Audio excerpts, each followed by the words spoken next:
Rajkot crime બ્રાન્ચની ટીમને એવી બાતમી મળેલ હતી કે છેલ્લા 1.5 વર્ષની અંદર એક ઇસમ જે છે એ અલગ અલગ બસોમાં બેસી મુસાફરોને ઘેનની કોઈ પણ દવા પીવડાવી અને તેને લૂંટી રહ્યો છે. આ બાતમીના આધારે વોચ રાખીને એક ઇસમ જે છે જેનું નામ છે મહેન્દ્રસિંહ હરુભા ચુડાસમા, તેની અટકાયત કરી અને તેની પૂછપરછ શરૂ કરવામાં આવી. પૂછપરછના અંતે તેવું ધ્યાન પર આવ્યું કે ઊંઘની જે ગોળીઓ જે હોય છે તે આ ઇસમ મેડિકલ સ્ટોર ખાતેથી મેળવી તેની પેસ્ટ બનાવી, એ પેસ્ટને બિસ્કિટ ઉપર ચોપડીને ત્યારબાદ જ્યારે એ મુસાફરી કરતા હોય ત્યારે પોતાની બાજુનો જે મુસાફર હોય તેને બિસ્કિટ ખાવા માટે થઈને આપી અને બીજો પણ નાસ્તો કરાવી અને જેવો પેલો વ્યક્તિ જે છે એ ઘેનમાં જતો રહે એટલે એ સાથે જ તેને લૂંટી લેતો હતો. આ સમગ્ર બનાવની અંદર અત્યાર સુધીમાં એવું ધ્યાન પર આવ્યું છે કે 15 જેવી એણે ચોરીઓ કરી છે, આ પ્રમાણે લૂંટ કરી છે અને 6 જેટલા ગુના દાખલ થયેલા છે, જે 6 ગુના રાજકોટ સિટીની અંદર, ભુજ, રાજકોટ ગ્રામ્યમાં અને સુરતની અંદર સરથાણા પોલીસ સ્ટેશનમાં ગુના દાખલ થયેલા છે. તમામ જે નાગરિકો છે તેમની અમારી ખાસ વિનંતી છે કે આપ સૌ લોકો આ બાબતે વિશેષ તકેદારી રાખો. અજાણ્યો વ્યક્તિ જ્યારે આ પ્રમાણે કંઈ ખાવાની વસ્તુ આપે તો એ ન ખાવી જોઈએ. એ જે આપણો નિયમ છે તેનું પાલન કરો, કારણ કે આમાં એવું ધ્યાન પર આવ્યું છે કે 4 થી 5 ઘેનની ટીકડીઓ તેની અંદર મેળવી દેતો હતો એક બિસ્કિટની અંદર, અને તેના કારણે ઘણા વ્યક્તિઓ જે છે એ 48 કલાકે તો અમુક લોકો તો 3 દિવસે ભાનમાં આવેલા છે.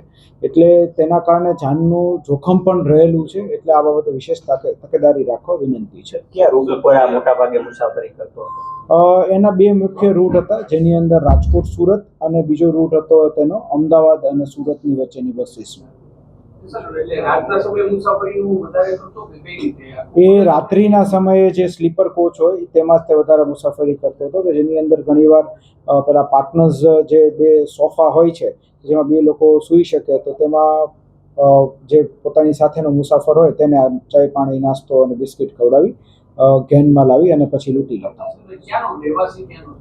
મૂળ જે છે એ ડાકોરની અંદર એની મેડિકલ સ્ટોરની અને જ્વેલરીની એની દુકાન છે, કપડાની, જ્વેલરીની. પ્રિસ્ક્રિપ્શન કોઈ એમની પાસે હતું કે પછી વગર પ્રિસ્ક્રિપ્શને તે દવા ઘેનની દવા મેળવતો? એટલે એ જે છે એ રેગ્યુલર આપણા જે બિસ્કિટ હોય, ક્રીમવાળા બિસ્કિટ, એ બિસ્કિટની અંદર એક પેસ્ટ બનાવી નાખતો, આની જે દવા જે છે ઊંઘની દવા એની પેસ્ટ બનાવી નાખતો અને પેસ્ટ એ ક્રીમ ઉપર ચોપડી દેતો અને પછી પાછું બિસ્કિટ બંધ કરી દેતો. અગાઉ પણ આ આરોપી જે છે પકડાયેલો છે. 1997-98ની અંદર પણ એ આવા 3 ગુનામાં પકડાઈ ગયો હતો અને તે સમયે વડોદરા જેલની અંદર એને ખાસો સમય પણ વિતાવેલો છે.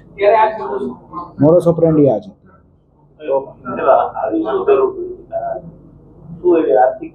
પૈસા કમાવા માટે થઈને લોભ લાલચમાં આવી, કોઈ તંગી કરતા મુખ્ય મુદ્દો જે છે લોભ લાલચનો હતો. બાકી એની પોતાની દુકાન પણ સારી ચાલે છે. એ અહીંયાથી ગ્રીનલેન્ડ ચોકડીની આસપાસથી બેસવા જતો હતો ત્યારે.